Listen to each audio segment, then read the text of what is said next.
Welcome back to my channel. मैं हूं आपकी फ्रेंड वर्षा। आज की इस वीडियो में यहाँ पर हम बात करेंगे बीमर्स के प्रैक्टिस सेट की। ये प्रैक्टिस सेट हम चैप्टर वाइज कर रहे हैं, तो आपको सारे चैप्टर्स के प्रैक्टिस सेट मिलेंगे। इससे आपकी तैयारी होगी। इसके साथ ही साथ हमने थ्योरी क्लास भी कर ली है हिंदी में। अगर आप इंग्लिश में भी चाहते हैं तो आप बता दीजिएगा, हम एक बार इंग्लिश में भी कर लेंगे। और अगर आपको हिंदी में देखना है तो आप जाके देख सकते हैं, सारे चैप्टर्स हमने एक्सप्लेन किए हुए हैं। ठीक है, तो स्टार्ट करते हैं। यहाँ पर आपको वीडियो पसंद आए तो लाइक कीजिए, फ्रेंड्स या शेयर कीजिए, और किसी भी तरह की कोई भी क्वेरी हो तो जरूर बताइएगा। देखिए, यहाँ पे क्वेश्चन है अपवर्ड कम्युनिकेशन फ्लोज, यानी कि जो अपवर्ड कम्युनिकेशन होता है वो किस तरह फ्लो करता है। बॉटम से टॉप, टॉप से बॉटम, बोथ वेज, या फिर नन ऑफ दिस। बताइए क्या होगा आपका आंसर।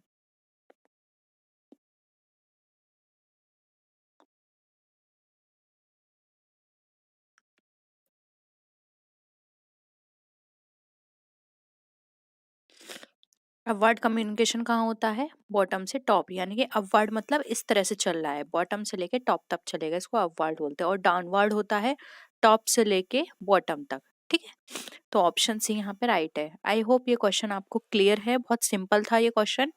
नेक्स्ट आइए, कम्युनिकेशन कैन बी। अब कम्युनिकेशन किस तरह हो सकती है? Only oral, oral as well as written, only written, या none of these. Again very simple question है ये।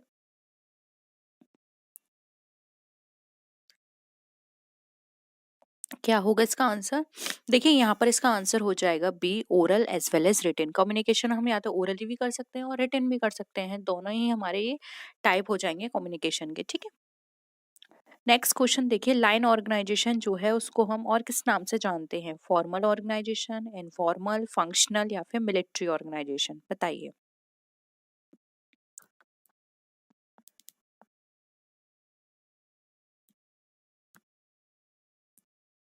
क्या होगा इसका आंसर।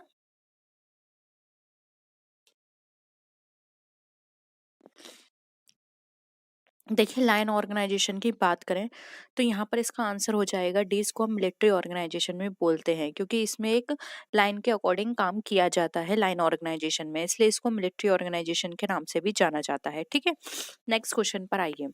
अब आपको बताना है जो फंक्शनल ऑर्गेनाइजेशन है उसका मेन एडवांटेज क्या है। ये आप एडवांटेज तभी बता सकते हैं जब आपको पता हो फंक्शनल ऑर्गेनाइजेशन क्या होता है। ठीक है, तो बताइए, स्पेशलाइजेशन, एक्सपर्ट एडवाइस, सिंप्लिसिटी, या फिर एक्सपीरियंस।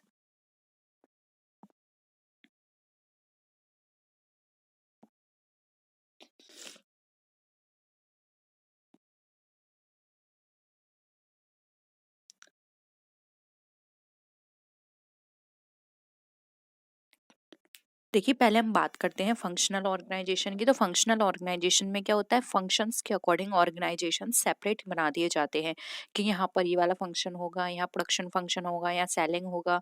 तो इस तरह से क्या हुआ, फंक्शन के अकॉर्डिंग डिस्ट्रीब्यूट कर दिया। ठीक है, ऑर्गेनाइजेशन बना दिए सेपरेट।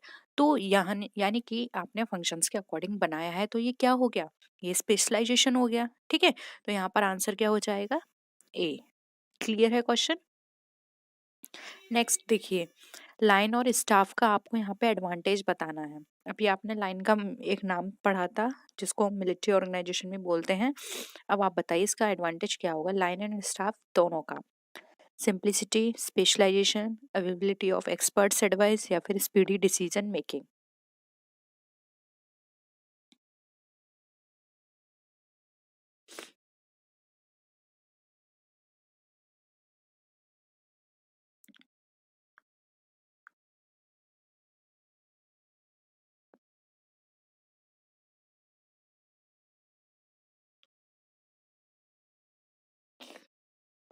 देखिए, यहाँ पे लाइन एंड स्टाफ ऑर्गेनाइजेशन में क्या होता है, एक पर्टिकुलर लाइन वाले काम ही यहाँ पर चलते हैं, यानी कि एक लाइन में जितने भी काम होंगे वो सारे एक बार में किए जाएंगे। एंड स्टाफ ऑर्गेनाइजेशन में क्या होता है, कुछ एक्सपर्ट्स जो होते हैं उनका एक स्टाफ बना दिया जाता है। एक आप ऐसे समझ सकते हैं, ग्रुप बना दिया जाता है कि ये वाला काम जो है ये इस ग्रुप के लोग करेंगे, क्योंकि ये इसमें एक्सपर्ट है।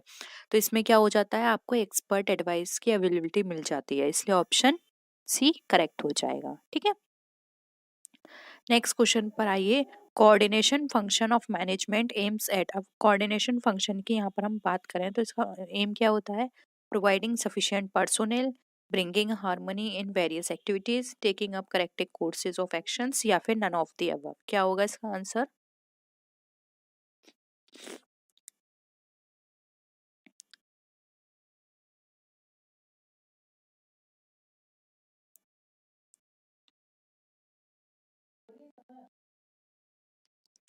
देखिए यहाँ पर अगर हम बात करें तो इस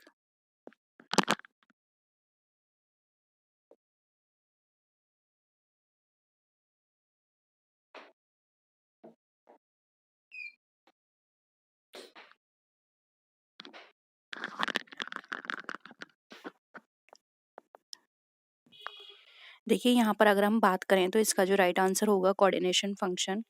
बताइए पहले आप लोग, फिर मैं आंसर करती हूँ। क्या हो जाएगा? ब्री हो जाएगा, bringing harmony in various activities. की कोऑर्डिनेशन में क्या होता है, जितने भी आपने डिपार्टमेंट से आपके कंपनी के अंदर, सबके बीच आपको कोऑर्डिनेशन रखना है, हार्मनी रखनी है, जिससे कि सब मिलजुल के काम कर सके। क्योंकि आपको ये भी पता है जितना भी मैनेजमेंट होता है आपकी कंपनी में, या फिर जितने भी डिपार्टमेंट्स होंगे, सब एक दूसरे से इंटरलिंक होते हैं। जैसे कि प्रोडक्शन रॉ मटेरियल से कनेक्ट है, प्रोडक्शन के बाद फिर वो उसका प्राइस क्या है, कॉस्ट डिपार्टमेंट से रिलेटेड है, मैनेजमेंट डिपार्टमेंट से रिलेटेड है, उसके बाद कैश डिपार्टमेंट से रिलेटेड है। यानी कि सब डिपार्टमेंट एक दूसरे से इंटरलिंक है, तो उनके बीच हार्मनी होना बहुत ही इंपॉर्टेंट है। इसलिए यहाँ पर ऑप्शन बी हमारा करेक्ट हो जाएगा। ठीक है, नेक्स्ट क्वेश्चन देखिए। In line and staff organization, the authorities lies in line, staff, both line and staff, neither line nor staff। बताइए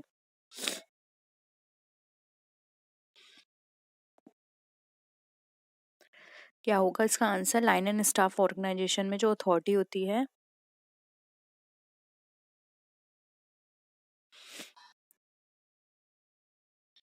देखिए लाइन एंड स्टाफ में बात करें तो यहाँ पर जो मेन काम होता है वो लाइन के अकॉर्डिंग ही होगा। स्टाफ यहाँ पर सिर्फ एक आपके एक्सपर्ट एडवाइस के लिए यहाँ पर यूज किए जाते हैं। तो यहाँ पर जो राइट आंसर होगा वो होगा, अथॉरिटी कहाँ होती है, लाइन के हाथ में होती है। ऑप्शन ए राइट आंसर हो जाएगा। ठीक है, नेक्स्ट क्वेश्चन देखिए। देखिए आपको लाइन एंड स्टाफ ऑर्गेनाइजेशन का मीनिंग नहीं पता है तो प्लीज बता दीजिएगा, मैं एक बार आपको डिस्कस कर लूंगी। बहुत ही इंपॉर्टेंट है ये। हमारे पास चार फॉर्म होती हैं, वो सॉरी तीन। अ, हम बात करें तो line, staff and line and staff. Functional तो मैंने आपको बता ही दिया। ठीक है, तो ये आपको पता होनी चाहिए। नेक्स्ट देखते हैं question. Control function of management can not be performed without planning, organising, staffing, motivation.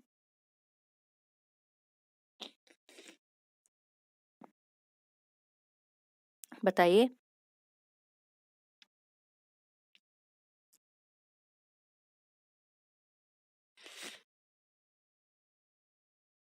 देखिए कंट्रोल, अगर हम यहाँ पर बात करें तो ये सारे हमारे सेकेंडरी एस्पेक्ट हैं।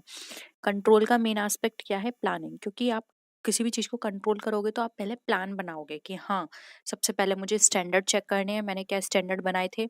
उसके बाद मुझे ये देखना है कि एक्चुअल क्या परफॉर्मेंस रही, या फिर एक्चुअल कितना आउटपुट निकल कर आया। देन मुझे उसको कंट्रोल करना है कि नहीं, ये मेरा जो आउटपुट है वो कम निकल कर आया, जो मेरे स्टैंडर्ड्स थे उसके अकॉर्डिंग। तो आपने ये सब पहले क्या किया, प्लानिंग करके चले आप कि हाँ मुझे ये चीज इस तरह कंट्रोल करनी है। या फिर फॉर एग्जांपल आपको पता चलेगा कि आपके स्टैंडर्ड्स ज़्यादा हैं और आपका एक्चुअल आउटपुट परफॉर्मेंस जो भी हो वो आपका कम है।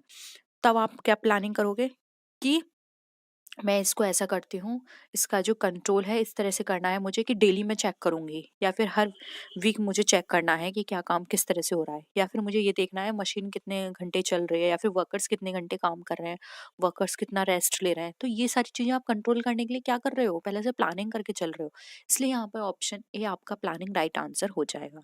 आई होप क्लियर है क्वेश्चन आपको। देखिए किसी भी क्वेश्चन में आपको कोई भी डाउट लगता है ना, तो प्लीज आप मुझे उस क्वेश्चन को नीचे कमेंट सेक्शन में बता दीजिएगा। क्वेश्चन नंबर बीच में हम लोग डिस्कस नहीं करेंगे, हम नेक्स्ट क्लास में डिस्कस कर लेंगे। और इसके साथ ही साथ आप मेरी शॉर्ट्स भी देखिए, शॉर्ट्स में हम बहुत छोटी छोटी बेसिक चीज़ों को डिस्कस कर रहे हैं जो कि आपको पता होना बहुत ज़रूरी है। ठीक है, तो शॉर्ट्स भी ज़रूर देखिएगा। नेक्स्ट क्वेश्चन पर आइए। Unity of command principle of effective direction means, यानी इफेक्टिव डायरेक्शन में जो हमारा यूनिटी ऑफ कमांड प्रिंसिपल होता है उसका क्या मतलब होता है। सबऑर्डिनेट्स जो हैं रिस्पॉन्सिबल होंगे वन सुपीरियर के लिए। There should be unity amongst subordinates, there should be unity among superior, या फिर superior can supervise a limited number of subordinates. बताइए।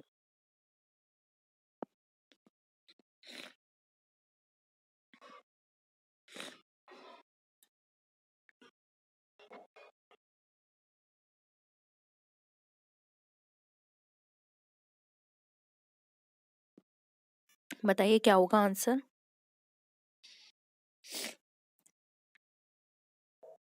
देखिए हमारा यहाँ पे राइट आंसर हो जाएगा subordinate should be responsible to one superior. यानी कि यूनिटी ऑफ कमांड में यहाँ पर हमारा ये मतलब है कि जो भी सबॉर्डिनेट्स होंगे वो सिर्फ रेस्पॉन्सिबल होंगे वन सुपीरियर के लिए, और वो उसके कमांड के अकॉर्डिंग ही काम करेंगे। ठीक है, तो यहाँ पर ऑप्शन ए क्या हो जाएगा, राइट आंसर हो जाएगा। ठीक है, नेक्स्ट क्वेश्चन पर आइए। Adequate motivation of employees results in, अब एडिक्वेट मोटिवेशन ऑफ एम्प्लॉय की बात की जा रही है, तो ये किसका रिजल्ट है? Fostering in discipline among the subordinates, boosting the moral of the subordinates, decreasing the productivity of subordinates, या फिर all of the above. Options को अच्छे से पढ़िए, देन आंसर करिए।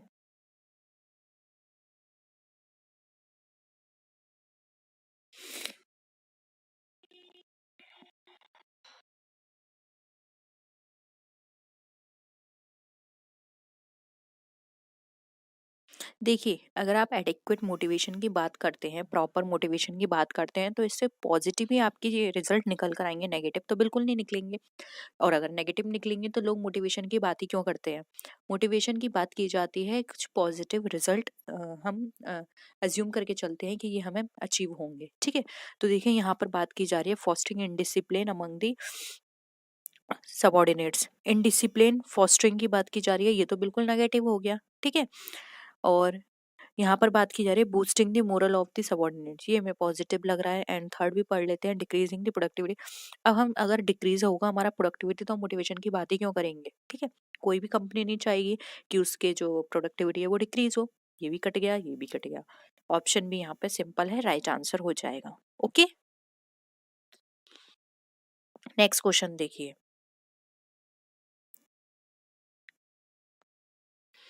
A positive leader is one who motivates people by creating fear, centralizing authority, increasing their satisfaction, holding the threats of job। बताइए एक positive leader लोगों को किस तरह मोटिवेट करेगा?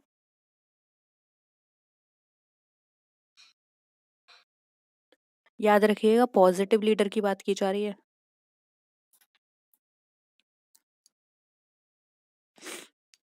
देखिए क्रिएटिंग फियर नेगेटिव एस्पेक्ट हो गया, सेंट्रलाइजिंग अथॉरिटी ये भी आपका क्या हो गया, एक तो ये तानाशाह वाली बात हो गई कि उसने अथॉरिटी सेंट्रलाइज कर दी। ठीक है, फिर holding the threat of loss of job, again negative हो गया। इंक्रीजिंग देयर सेटिस्फेक्शन हमारा करेक्ट ऑप्शन लग रहा है। क्यों? क्योंकि देखिए आप खुद अपने ऊपर कोई भी चीज लागू करके देखिए, आपको कोई भी आपकी तारीफ करता है या फिर आपको तारीफ इन द सेंस वो इस तरह कर रहा है कि हाँ आप में ये कैपेबिलिटी है, आप कर सकते हैं, तो ये क्या है, एक पॉजिटिव एस्पेक्ट आपको बोला जा रहा है कि हाँ आप कर सकते हो। तो आपको अंदर से लगेगा नहीं, सामने वाले ने कहा है कि हम कर सकते हैं तो हम करेंगे, हम कोशिश करेंगे। फिर हम पास होते हैं या फेल, वो अलग चीज है। और वहीं अगर मैं यहाँ पे आपको नेगेटिव की बात करूँ तो एक एक ये भी कहा जा सकता है, नहीं यार तू नहीं कर सकता, ये तेरे पास नहीं है, या फिर यार तुम नहीं कर सकते ऐसा। तो ये क्या है, ये एक नेगेटिव मोटिवेशन हो गया। अब सामने वाला हो सकता है कि वो डिप्रेशन में भी जा सकता है ये बात सुन के, और ऐसा भी हो सकता है कि उसे लगे कि यार इन्होंने इस तरह से कैसे कह दिया कि मैं नहीं कर सकता, अब तो मैं जरूर करके दिखाऊंगा।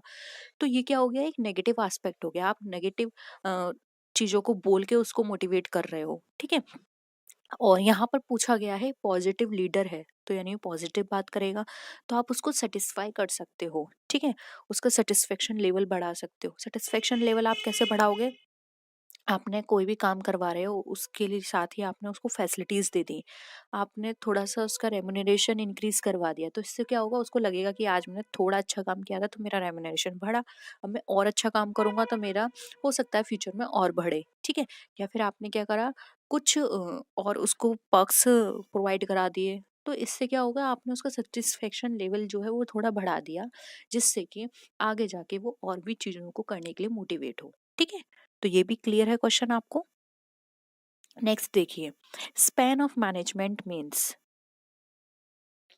a good organization should consist of departments. Authority of each person must be clearly defined. Each subordinate should have one superior. A manager can supervise a limited number of executives। बताइए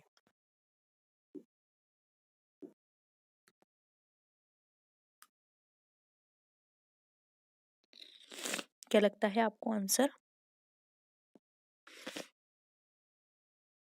देखिए, स्पैन का मतलब होता है एक particular number, ठीक है? Span of management में। तो यहाँ पर ये वाला आंसर हमारा करेक्ट हो जाएगा। स्पैन ऑफ मैनेजमेंट में होता है एक पर्टिकुलर नंबर ही सिर्फ उसको सुपरवाइज करना है, ठीक है? उसको एक लिमिटेड नंबर दे दिए कि ये 5 से 6 लोगों का ग्रुप है, आपको इनको सुपरवाइज करना है। तो लिमिटेड नंबर उसको प्रोवाइड कर दिया, उसको औरों से कोई मतलब नहीं है, वो सिर्फ उन 4 या जो 5 लोग हैं उन पर फोकस करेगा, ठीक है? तो ऑप्शन ए यहाँ पे हमारा करेक्ट आंसर हो जाएगा। ओके, नेक्स्ट देखिए, according to scalar principle of organisation, ये स्केलर प्रिंसिपल में शॉर्ट में डिस्कस कर चुकी हूँ, एक बार देख लीजिएगा, ठीक है? A manager can directly supervise a limited number of people. Second है the line of authority must be clearly defined. Third है exceptionally complex problems are referred to high level of management. And D option है each subordinate should have only one superior. बताइए, क्या लगता है आपको इसका answer?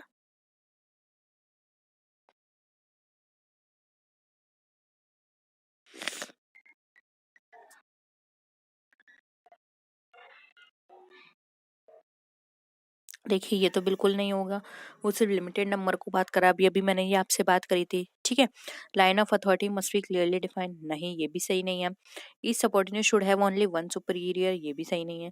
इसमें राइट आंसर हो जाएगा C, exceptionally complex problems are refer to a high level of scalar principle का मतलब होता है कि हम जो छोटी मोटी चीजें हैं वो जो लोअर और मिडिल डिपार्टमेंट है वही सॉल्व करेंगे, और लेकिन अगर कोई ऐसा प्रॉब्लम आती है, कोई ऐसा प्रोजेक्ट है जो कि थोड़ा बड़ा है, लार्ज है, जिसमें ज़्यादा डिसीजन की ज़रूरत है, टेक्निकल डिसीजन की ज़रूरत है, तो वहाँ पर वो टॉप मैनेजमेंट पर जाएंगी, ठीक है?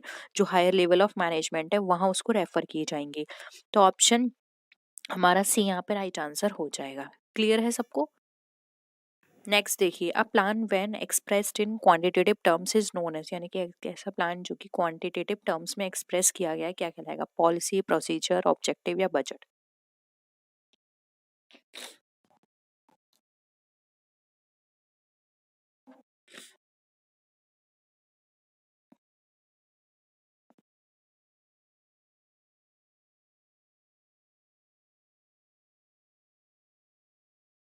क्या होगा? देखिए, क्वांटिटेटिव टर्म्स की यहाँ पे बात की जा रही है, ऑप्शन डी राइट आंसर हो जाएगा, बजट। क्योंकि यहाँ पर क्या होता है, आप ये पहले से सेट करके चलते हो कि आपको इतना फंड है, आपको यहाँ यहाँ खर्च करना है। क्वांटिटेटिव टर्म्स में सारी चीजें होती हैं।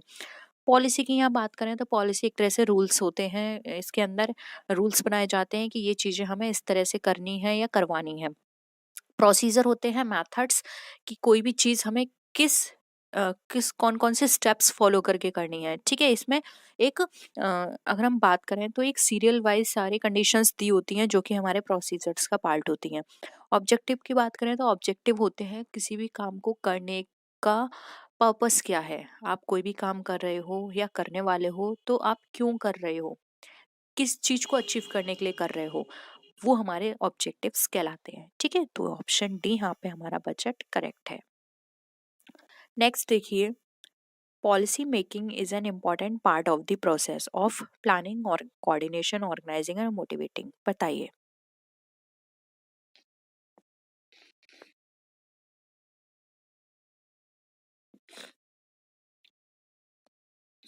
क्या हो जाएगा आंसर?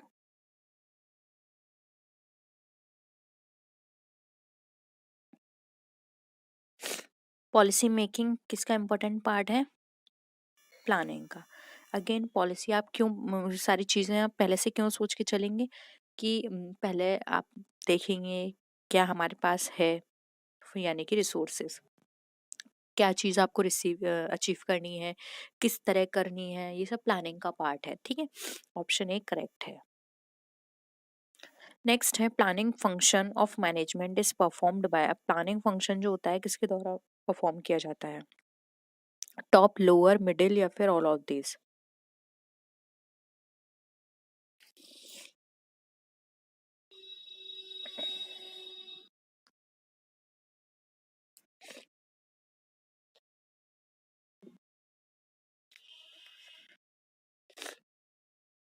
बताइए।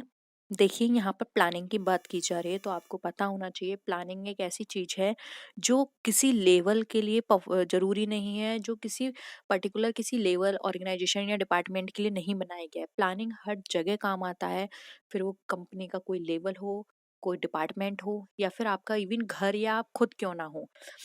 ठीक है, अभी इसका आंसर हम करते हैं डी, ऑल ऑफ दीज। अब देखिए, इसको अच्छे से समझते हैं। देखिए, आप खुद से लेके चलिए, आप भी कोई भी काम बिना प्लानिंग के नहीं करते हैं।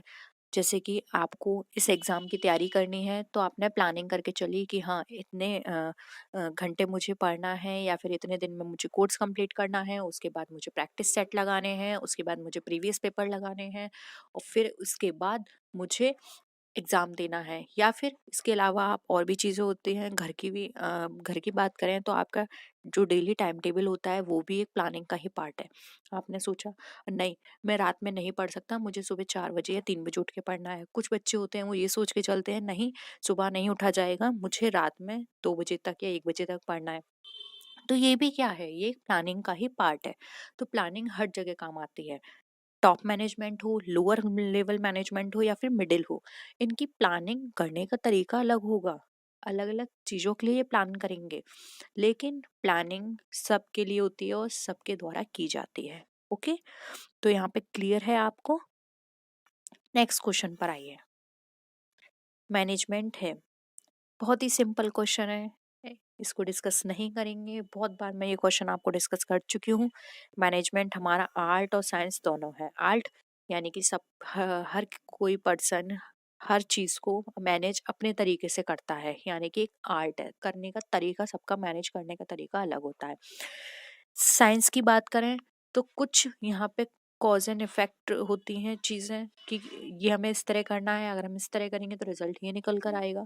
तो सबके करने का तरीका अलग है, कंडीशंस अलग हैं, रिजल्ट अलग निकल कर आएगा, इसलिए मैनेजमेंट को हम आर्ट साइंस दोनों बोलते हैं। नेक्स्ट देखिए, एफ डब्ल्यू टेलर हम जानते हैं किस फंक्शन के लिए, human relations approach to management, scientific management approach, quantitative approach to management, general and industrial management, बताइए। आज भी आपके लिए मैं एक होमवर्क रख रही हूँ, उसको आपको करना है। देखिए, यहाँ पर इसका आंसर सिर्फ एक होगा और रिमेनिंग 3 जो ऑप्शंस हैं उसके आपको बताने हैं क्या होगा, बताइए। देखिए, मैं आंसर बता देती हूँ, बी होगा scientific management. F W Taylor को फादर ऑफ साइंटिफिक मैनेजमेंट भी कहा जाता है, नोट कर लीजिए अगर आपको नहीं पता है। और देखिए, human relationship approach to management किसके द्वारा दिया गया, क्वांटिटेटिव अप्रोच टू मैनेजमेंट किसने दिया, and journal and industrial management किसने दिया। ये सब आपको ढूंढना है, पता है तो अभी कमेंट सेक्शन में लिखिए, नहीं पता है तो आपको ढूंढ के इसको कमेंट सेक्शन में लिखना है। ठीक है, इससे आपका रिवीजन भी होगा, और अपनी नोटबुक में जरूर लिख लीजिएगा, एग्जाम में ये बहुत पूछे जाते हैं, तो ये आपके लिए होमवर्क है। ठीक है, नेक्स्ट क्वेश्चन देखिए, which of the following management function are closely related, बताइए कौन सा फंक्शन यहाँ पे मैनेजमेंट का क्लोजली रिलेटेड है। Planning and organising, planning and control, staffing and control, and planning and organise staffing, बताइए।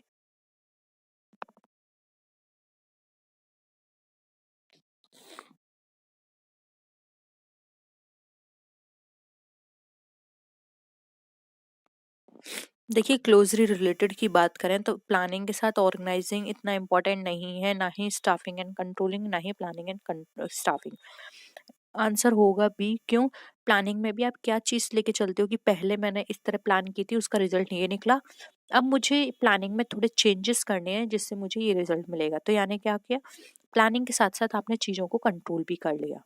ठीक है, यानी कि आपने पहले के अपने फीडबैक देखा कि प्लानिंग, पहले मैंने ये प्लानिंग की थी, उससे ये फीडबैक मिला मुझे, तो अब मुझे इतने चेंजेस करने हैं। तब आपने फिर प्लानिंग करी, तो प्लानिंग के साथ साथ आपके पैरेलल में क्या चल रहा है, कंट्रोलिंग भी चल रही है। ठीक है, इसलिए ऑप्शन बी यहाँ पे हमारा करेक्ट हो जाएगा। नेक्स्ट क्वेश्चन पर आइए। Business planning is an intellectual process who states this statement, बताइए। George Terry, Koontz and O'Donnell, Allen Amy हरले,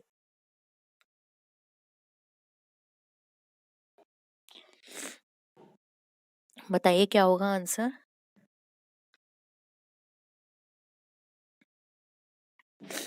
देखिए, बिजनेस प्लानिंग एक इंटेलेक्चुअल प्रोसेस है, आपका पूरा माइंड का काम है। आप कौन सी चीज़ किस तरह से सोच रहे हैं, आप फ्यूचर की कितनी आगे तक की सोच के चल रहे हैं, इंटेलेक्चुअल एक्टिविटी है पूरी आपकी, ठीक है। तो ये जो कॉन्सेप्ट है या फिर ये जो स्टेटमेंट है, ये दिया था कूट्स एंड ओडोनेल ने। ओके, तो यहाँ पे इसका आंसर हो जाएगा बी। तो यही थे क्वेश्चन। होप आपको सारे क्वेश्चंस क्लियर है। किसी भी क्वेश्चन में डाउट है प्लीज़ ज़रूर बताइएगा। तो नेक्स्ट वीडियो में मिलते हैं आपसे, तब तक के लिए टेक केयर, बाय बाय।